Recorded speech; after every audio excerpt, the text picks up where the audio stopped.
Welcome to Project 4, Stage 2. In this stage, we're not going to deal with JavaScript, but we're going to get our markup and our styles ready for JavaScript to manipulate. So you know that in this stage, in this project, we're going to be implementing a pop-up, or aka a modal dialog box. Has many different names, but if you ever hear modal or modal or pop-up, we're referring to the same thing, and that's this element here. So in this stage, we're just going to be styling it and getting it ready for JavaScript to manipulate. And in this stage, we're also going to have to, of course, we're dealing with styles. We're going to have to refer back to our Figma design for this project. So I have that open up here. And I do suggest that you go ahead and download the Figma file and use it on the desktop app, not on the online. And you'll see why, because we're going to be manipulating some of the elements here. We just get a little bit more info when we have it downloaded. So I suggest you do that, and if you have that open, then we're ready to get going.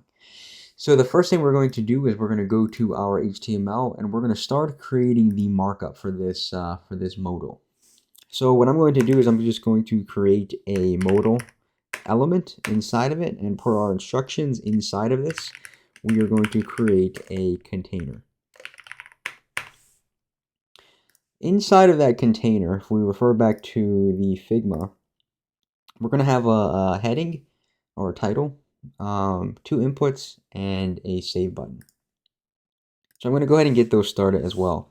So just to visualize it as well, modal, if you notice, the background of this white box, if you notice, the entire page is actually faded. So there's kind of an overlay behind this white box. So this modal class here, okay, is taking up the entire page. It's on top of everything. This modal container class here, this element, is the inner white box and everything inside of it. So that'll make a little bit more sense as we go on styling it. But for right now, I'm just going to get the markup in there. I'm going to create a form. So I'm going to create modal form inside of here. We don't need this action attribute. But inside of there, I'm going to add, first let's add a heading. So I'm going to make that, there's a paragraph tag, at least for now. I'm going to call that modal heading, and this is edit profile. So I'm going to add that in there, edit profile, and I'm also going to, I'm going to actually leave that outside of the form. Doesn't matter too much, but I'm going to leave that outside of it. But it's still inside of the container, still inside of the white box. So I'm going to add this input inside of there, and this is going to be the name and the title. And I suggest that you keep this consistent to what you gave up here, because remember that this modal is going to change the information that we have inside of here. So again, we're not going to hard code this. So in this case, we named it profile title and profile description. Again, I suggest that you use that same jargon throughout your entire project. I see some students call this name and title here, name somewhere else, or here they call this title or description or role, job description. Just keep it consistent. So in this case, I'm going to come down here inside of the input. This is going to be of type text, because we want to be able to just type text inside of it, and we're going to give it a name. And to keep it consistent, again, actually I already forgot what I named it. This is title and description. Okay, so the first one is going to be title. I'm going to give it a name. And second, I'm going to name this one, I'm going to name this one description. All right, and I'm also going to add a button. This is going to be that submit button there. And we're going to call this modal button. And let's see what it's supposed to have inside of it. Save. So I'm just going to put save inside of it. All right, let's go ahead and see what that looks like. And it looks like I haven't opened this yet. Let's go ahead and do that. All right, and if we see, it's just right there all at the bottom. All right, we definitely don't want that. Let's now get into our styles. Oh, and there is one more thing I'm actually going to need here. If we go back to the Figma, I'm also going to need this close button here. So let's add an element in here for that as well. And I'm actually going to add that on top here. I'm just going to say dot modal. This is going to be a button dot modal close. No, let's just call it that. And we're not going to put anything inside of it. We're actually going to we're going to put that image in there with a background image. We're not going to put the image tag in here. That's just going to create a little bit more markup for no reason. And we'll see how that's a little simpler. So now we're going to need some styles. So I'm going to go to these blocks. I'm going to add modal.css for my modal block. And of course I need to import that.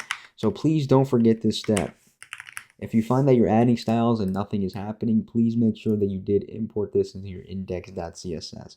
Otherwise, your project has no clue that that file exists. So I'm going to add that there, save it, and just to make sure that this is working, I always do this sanity check as I make something completely obvious. So I'm just going to make it modal display none, so I should see it just completely disappear, and that's exactly what we see.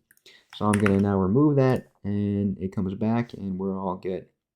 So remember, this modal class is taking up the entire page.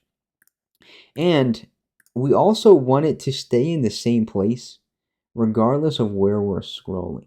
So remember that there's two positions that take it out of the document flow. You're already very familiar probably with position absolute. You probably use that to add this little like button here, and you've definitely used it in projects 1 and 2 quite extensively.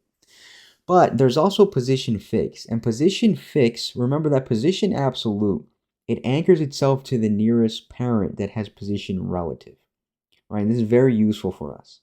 But position fix doesn't anchor itself to the nearest parent that's relative, it just anchors itself to the window.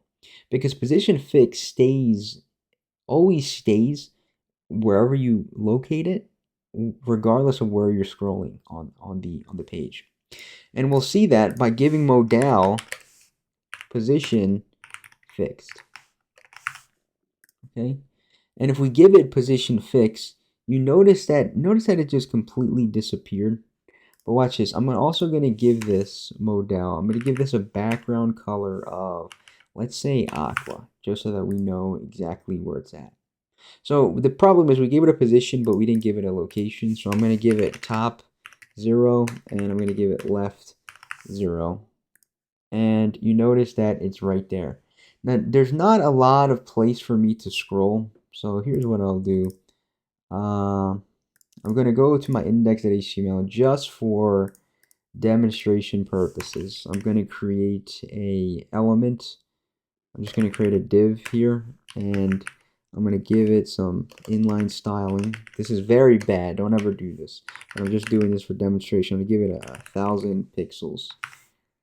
Just so it's very tall. Just so that we can scroll. But notice that when I'm scrolling, it's staying in the same place. And this is good for us because wherever we activate this modal, we want it to always take up 100% of the window. But notice it's still not actually doing that. So that's going to be our next step. Let me delete this. We're done with that. Let's come back. No more scroll. So now let's anchor this entire thing to the window. And so we gave it top 0, left 0, but we want to anchor it all the way at the bottom too. And also to the right. So we're just going to take up all 4 corners. And notice that now it takes up the entire page. So the rest of our document is just underneath it. So by giving it position fixed, we already moved it to the top of the elements, but for sanity's sake, I'm going to give this a z-index that's fairly high. And something this is something that always bothers me, but there really is no way around it, is you have to give it a z-index that you kind of guess that you don't that you'll never go over. So what many developers do, and this you've seen pop-ups and modals, you've seen them. I'm sure that you've seen them out in the wild in many websites. But if you ever come across one, go ahead and inspect it and see what z-index they gave it. Well, you'll see many times they'll give it something like this, z-index 9999. And this is just because when a pop-up shows up, you want it to be over everything, right? Nothing should ever be on top of a pop-up. And hopefully, if they have good UI, they don't have another pop-up on top of another pop-up on top of another, so they don't have to worry about these conflicting with one another. But this is something that's done often just so that you know the pop-up is over everything. Anyway, if you want to do that, you can do that. Quite honestly, in this case, z-index 1 would also work for you, but you run the risk of using z-index 1, which you might use somewhere along the line. So I always give it z-index 9999. So you'll see some people do something like this, that bothers me. I just do this. You really shouldn't be giving anything over that anyway. So just a little safeguard there, a little quick tip there. So notice though that this is our white part there. So let's keep that background color just for the second, so that we can visualize where it's at. And we're going to give this modal container a background color of white. All right, great. So notice though that it's taking up 100% of the width. And so what you might be tempted to do is to give this a max width or a width. The best thing to do in this case is, and this is kind of a side effect of what we're going to do, we need to get this directly in the center, right? So the best thing we can do is, you'll see how this gets fixed. So in order to get this directly in the center, what we're going to do is we're going to make this modal. We're going to make this a display flex. And you notice what changes there. Remember that in a display flex, the flex items aren't given that 100% width anymore. They're kind of just as big as they need to be. But by default, they get stretched to the entire container. And that's what's happening here. So if we were to just simply give this on line items center, notice that it goes directly to the center and is no longer stretched. At the same time, we also want to get this directly in the center horizontally, so we're going to give this justified content center as well. One thing you can do, and it's really just up to you to make this a little bit cleaner, is you can also, I'm going to comment that out, you can also just give modal container, you can give this margin auto. And that's actually going to get you the same exact result. It's just up to you as to which one you'd like to do. One thing we're going to have to add here is we're going to have to add some padding. So if we go back to Figma to find out what that needs to be, we are going to inspect this and let's see how far this is from the top. That's 34 pixels from the top and 36 pixels from the left, right, and bottom. In this case, if this was up to me, this looks like a designer mistake that I don't see any reason that this should be 2 pixels shorter. Quite honestly, it really doesn't make a difference. It's up to you and the designers that you're dealing with. In this case, the designers are expecting you to be within 3 pixels. So what I'm going to do is I'm going to make the executive decision as a developer to simply give all 4 sides a padding of 36 pixels. Because in my humble opinion, 2 pixels do not make a difference. And I gave it to the wrong element. So let me add that to the modal container. And we can see that we now have those that padding there. So what I'm not going to do in this video is I'm not going to style this heading, these 2 inputs, and this button. That's going to be up to you. But I am going to help you, one with this overlay and this close button. So just because it's so simple, I'm also going to add the border radius here. Now you see the border radius is 10 pixels. So I'm going to add that to the modal container. That is a border radius of, a border radius of 10 pixels. And you see we get that there. We're looking pretty good. All right, now let's come back to this, overlay. So see how it's a little darker behind the pop-up? Just like it gives more focus to the white box, right? It looks pretty nice. So let's take a look at how we can do that. So if we click on this overlay here, you notice that we're clicking on that element. Now they named it overlay, so great job by the designer, very intuitive. So if you notice, it's completely black, but it has an opacity of 50%. So the easiest thing to do, right, would be to come here and say opacity, okay, 0.5, and that does it for us. Whoops, but let's make our background color black. I see also many students do this. This is something, me personally, it's just a pet peeve that bothers me. I would say just simply memorize the hex code 000. That's black, FFF is white. It's just easier that way. So anyway, if we come back in, our overlay looks pretty good. But notice that opacity also affected our modal container.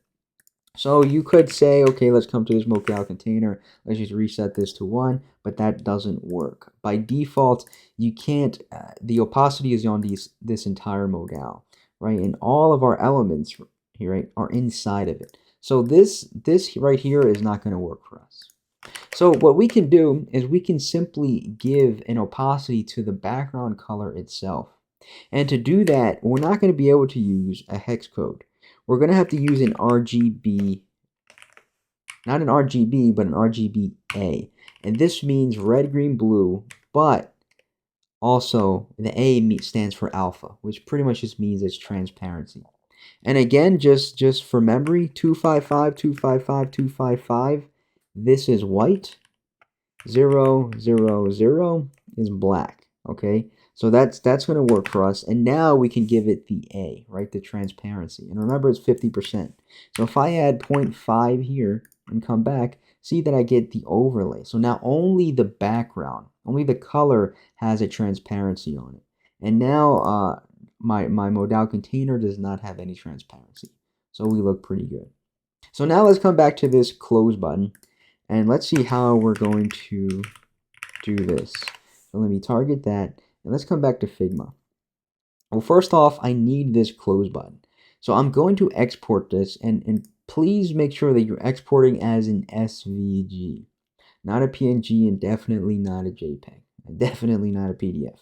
Make sure that you're exporting it as an SVG. So I'm going to export that, and I'm going to make sure that I navigate to my project here. Notice I was already there, but I'll come here, images, and I'm just going to rename this to something simple like close. Now I do already have it there, so I'm not going to replace it. So I do already have it. And if you notice, you can find it right inside of my images, right here. And that's my SVG. Perfect. So again, what I'm going to do is I'm going to give this a background. I'm going to use a background image to add that X there. So again, I'm going to have to use a relative path. So I'm going to come, so if I am inside of blocks here, or I'm actually inside of pages, I have to come back one directory, go into images and grab my close. So that's why I'm going to use this ... and VS Code smartly knows where I'm at. And I go to images and close. And I have my button. Let's see what happens when I save that. Notice that my button changed a little bit, but it's not looking too good. And the reason is the browser applies a lot of default styles to buttons. If you notice there, this is actually what the button looks like. This save button doesn't look too pretty. So one thing we have to do, and this is quite honestly something you'll probably just memorize, is you have to remove the border. So you want to give it border none. You have to remove the background color. So you just want to give that transparent, or you can also just do none. That should work. Yep, that should work as well. Does it? Oh, actually no. You do want to give it transparent. Background color, and this is something that the reviewers might mark you for, so I actually suggest not doing it. But you can give it outline none. And this outline none, if you notice, when you click on a lot of forms, especially like on a tablet, they'll add like a blue outline around it. That's mainly for accessibility. If you add this, the reviewers may mark you on it. But in the real world, especially if it's a really design heavy, they invested a lot in the design, they're probably going to remove the outline. Just because it has a really ugly border. So they kind of just sacrifice accessibility there and remove the outline. But just a fun fact, we won't do it here. We'll keep the reviewers happy, and we'll just leave it out. Notice that it's almost disappeared now. And I don't see the background image. And I'm not seeing that X there. Mainly because this is also, let's make this black. Right, so mainly because it's so small. So let's go back to Figma, and we're going to need to give it, because this button has no content, so it has nothing to grow with. We have to tell it how big it needs to be. So this is a rare case where we're going to give it an explicit width and height. If you notice it, they're symmetrical, so 1-to-1 ratio, 40 pixels, 40 pixel width by 40 pixels height. So that's exactly what we're going to give it. Let's give it a width of 40 pixels and a height of 40 pixels, and just because this is just what I do, I always keep the resets at the top. And there we go. But notice that our background is repeating. We do not want that. I do not use the background shorthand. So you probably learn about the background shorthand. For me, I think that is not, it's too many arguments on one on, in one property. So it's hard to debug sometimes. So I just always type out each one by hand, but you get auto completion, so it's not that big of a deal. So background position, actually we don't really need that, but we do want background size, and we want this to be contained because we don't want any of that X button to be cut off. We want to make sure that it fits perfectly inside this these 40 pixels. So let's do that, and notice that now we have a nice little button there. We still got our black background. I'm actually going to keep that just so that we visualize it. And I'm actually going to change that to that aqua color just so it stands out a little bit more. So the one thing we have to do now is we have to position this in this box, right? And we have to put that at the top right of this box. So that means we're going to have to pull it out of the flow. So we're not going to add fixed because we want this to travel not with the window, but we want it to travel with this white box. So let's go ahead and let's do that. So in order to do that, again, I put the resets at the top and then the positions. It's just my style. You're going to develop yours. Whatever helps you read it better. So position absolute, and for right now I'm just going to put it all the way on the top and all the way on the right. And if you notice, where did it go? Well, it's actually at the top right of the window, right? But remember, we're using position absolute because we want to contain it to the white box that it's inside of. But in order to do that, what do we need? We need to make this container position relative. And like that, now these coordinates, this top and right, are now subject to the white box because it's position relative. So now it's on the top right of Modo container. And so we still have a little bit more work to do. Because if you notice, inside of Figma, this X is actually overflowing. And this is something that's really interesting. Because we have to find out how much we want it to overflow. So in order to do that, let's overflow it just enough. So if we go to the top, right now it's at top 0. So the top of the X matches the top of the container. But if we want to overflow it, we can just simply give it a negative value. So let's just do negative 10 pixels. So see that now it's overflowing by 10 pixels. But if we want it to go all the way, well, then we're going to have to give it the height of it. So negative 40 pixels is going to put it right at the top perfectly. And again, negative 40 pixels to the right is also going to put it all the way to the right. But notice that we don't have the gap that we're looking for, right? We don't have inside of Figma, there's a little bit of a gap in between here. Now, inside of Figma, you're probably used to just simply selecting an element, holding Alt, and coming to that element to see how far it is. But notice though that this element is actually rotated. So Figma doesn't give you that nice little dimension when you hover over it. So one thing I do when I come across this a lot at work, what I do is I simply draw a rectangle. Right, I kind of just draw a rectangle over it, just to see how big this space is. And if you notice, this rectangle is 5 pixels in width and 6 in height. So if you want to be really meticulous, just really pixel perfect, you can really do the math here and see how far this is from that. And the reason this is even a part of the conversation, if it doesn't make sense to you, is because if I come to this element is not rotated. Because when we exported it, we exported it as rotated. So if you want it, what you could do is unrotate it, re-export it as a plus sign, rotate it by 40 degrees, and then redo the math. This is a little bit what we call overthinking. Either way. But quite honestly, here's what I'm going to do. I'm just going to round that up to, let's say, 10 pixels. So what I'm going to do is I'm going to make this top negative 45 and right negative 45. And if you come back, that pretty much gets you to where you want to be. Again, remember the reviewers are marking you within 3 pixels. So this should do just fine for you. Another way that you can do this, and this is something that is probably more of a me thing, but I don't like the fact that this calculation depends on the width and height. I don't like that I have to take the width and the height and add 5 to it in order to get exactly what I need. Because what if I change the width and the height later on? That means that I have to come back and redo the math here and just grab this and add 5 pixels. So here's what I do is I take the other approach and I go from the bottom. So what I say is I tell the browser to calculate 100 pixels, 100% of the bottom, and just add 5 pixels. And I come from the left and I say go 100 pixel, 100% plus 5 pixels. And if we come back, we're going to notice that we're in the same exact spot. It's kind of like instead of pulling it to the right, we're pushing it in this case because we're coming from the other side. I think this is better because if I change the width and height, we're always going to be in the same exact.